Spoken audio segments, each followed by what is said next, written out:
Welcome back, boys and girls. It is the, hard to believe, final preview of the regular season. Week 14 is upon us. I took last week off because it was Thanksgiving, and you don't need to see my face during Thanksgiving because then you probably wouldn't have eaten as much food as you did. I got some very controversial food takes from Steve that I'm not sure I'm comfortable sharing because I think it would change the way you view him. I know Steve better than that, so it did not change my opinions of him, but I don't want to muddy the waters. But he did say cranberry sauce is terrible, and that is obviously incorrect. So hopefully that doesn't change how you feel about him. It didn't change how I feel about him, but it is a bad take. So I just wanted that to be known. All right, well, let's get right into it. Let's just recap very briefly what happened in week number 13. First of all, we had a few playoff clinchings. Steve obviously locked up his division with his victory and Bill's loss. His victory, I should note, over Bill, and his high score over Bill both times. Steve has faced Bill. He's had the high score in the week. So that is something to note there. That clinched the division for Steve in the Panama Reds Noski's division. He will be either the 1 or the 2 seed. We'll get into playoff scenarios here in a little bit. I clinched officially with my victory over Ports. Again, thank you, Saquon Barkley. We also have Ben. He has officially clinched his division thanks to Jared's loss. Jared has actually now lost 2 in a row for the first time this season. He loses, and so Ben and Jared both lose to Josh and Dusty, which makes, again, the playoff scenarios very, very interesting. Other irrelevant news was Cree beat Pete, sends Cree to 5-8, Pete down to 4-9. And Squigs beat Matt. Both of them are also out of playoff contention at 5-8. Squigs actually now out of the basement, officially in the Panama Reds Noski's division. And Matt down into contention for a top 3 pick in the draft. And we will get into that a little bit later. So again, Steve had the top score of the week. The bottom score went to Ben, ironically, with an 82.7. He goes and doesn't even make it to 85 points and loses to Josh, who didn't even make it to 100. So an important win for Josh and also a very important win for Ben, for Dusty over Jared in a thrilling game, 153 to 137, a huge win for Dusty. He has come all the way back and is above 500 at 7-6, which is pretty remarkable because he started 1-5. He's lost 1 game since, and that was to Steve by just 4 points. His previous loss before that was to Pete in week 6 by 1. And right now that is looking pretty haunting because he's lost to Pete and he's lost to Cree, and he got swept by his entire division the first time around. So those are some tough losses, but he's handled everybody else. Now this week we'll certainly need to beat Ben to have a shot at the playoff. Few notes on the weekly top scores as a reminder. Everyone is worth $5, and currently everyone in the top 6, so everyone who's currently sitting in playoff position, has gotten at least 1 top score, believe it or not. I did get 1 back in week 1 against Cree, but everybody else has snagged at least 1. Steve has 2 of the last 3. Jared has grabbed 4.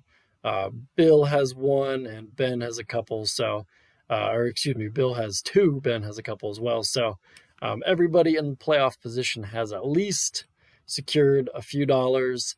And so it's something to just make note of as you are trying to recoup your $40 that I think just about everybody finally has paid their dues. Not everybody, but almost everybody. And then another side note about these top scores, Squigs has faced the top scorer 4 times this season. All of those have happened since week 6. And last week he was officially eliminated I guess I should say 2 weeks ago, he was officially eliminated from playoff contention, which means his quest for a three-peat is over. If you didn't realize, Squigs had actually won the last 2 Deerdorf Bowls, and we will have a new champ for the first time since 2021, which was when I actually beat Ryan in the Deerdorf Bowl, and I had Kyler Murray at quarterback. So we'll have a new champ this year. I think the field is personally wide open. I think there's probably any of the 6 teams that wind up making the playoffs could win this thing. It's going to be interesting. I think you can say that maybe every year you can say that, but I think this year it is actually true. So again, let's just get into what those playoff scenarios are. We know what the 1 and 2 seeds will be. It is Ben and Steve. Steve actually has more points than Ben, but he's a game back. So if Steve wins and Ben loses, Steve will actually take the top seed. Ben will be the 2, but they both have clinched a bye. The 3 seed is locked up. That is me. The 3rd division winner gets the 3rd seed, and that will be me no matter what happens this week. So my game against Pete is mostly irrelevant, other than Pete could technically still get the number 1 overall pick, but we will be driving back from Indianapolis, hopefully celebrating a Penn State Big Ten title on Sunday together. So we do not care. We do not care, to quote the great philosopher Stephen A. Smith. That is all locked up. The playoff situation really comes down to this. It is Bill, who's currently the 6th seed, Josh, who's currently the 5, and Dusty, who's on the outside looking in right now. So Dusty and Bill are 7 and 6, but Bill is in pretty good shape with points. He's at 17-11, and Josh is the one who's has the best record but the least amount of points. So he's 8 and 5. So he's a game up, but he's at 1479 in points. So he has a points deficit that he is just not going to make up against either of these two, because Dusty is also at 1638. So about 150 points behind Dusty. So if Dusty wins, he is going to need either Bill or Josh to lose. It seems unlikely that Dusty will catch Bill in points. About 80 points, 80-ish points behind Bill in points, so that's probably not happening. So what he needs is to win again, which would be 4 straight wins to close out the year, which would be extremely impressive to get 4 straight wins to close out the year. And then he is going to need a loss by either Josh or Bill. Now, I think it's more likely that we see Josh lose. Bill plays Matt. Stranger things certainly have happened, but Matt certainly has thrown in the towel in this year and will be distracted, I'm sure, by football being played tonight, by his Packers, and by his Boise State Broncos on Friday. He doesn't care about this game. We'll see if he sets his lineup, but Bill, take care of business. He should be in the tournament, in with the win. Josh is also in with a win, but he plays Jared, currently projected to lose right now, just by 3, but it's a tough matchup to see Jared. They're both 8 and 5. Theoretically, you could see Jared fall out, but it's also pretty unlikely because he's over 100 points ahead of Dusty, so hasn't officially clinched, but he should feel pretty safe. But certainly the loser of that game could wind up falling all the way out, which would be kind of miraculous. More miraculous if Jared falls out. I don't see it happening, but the loser of that one could be in trouble, and they will be big fans of Ben, who looks to rebound, but Dusty's actually projected to beat Ben right now by 17, but Ben doesn't actually have an active defense in right now. And as I mentioned before, the game is kind of meaningless to Ben. Being the 1 or the 2 seed is pretty irrelevant. There's no extra money for it. You get money for winning the division, but there's no extra bonus for being the number 1 overall seed. So that's where things stand now. Essentially, Dusty needs to win, and he needs a loss from either Bill or Josh. If both of them win, they're pretty much in, and they should be fine. Josh obviously will be in because he'll pass Jared, and Bill will be in unless Dusty manages to make up about 80 points on him, which is hard to see, but stranger things have happened. So that's kind of what you're watching tonight. This week, I mentioned some of the games already myself. Pete, it's irrelevant. Pete's probably not going to set his lineup.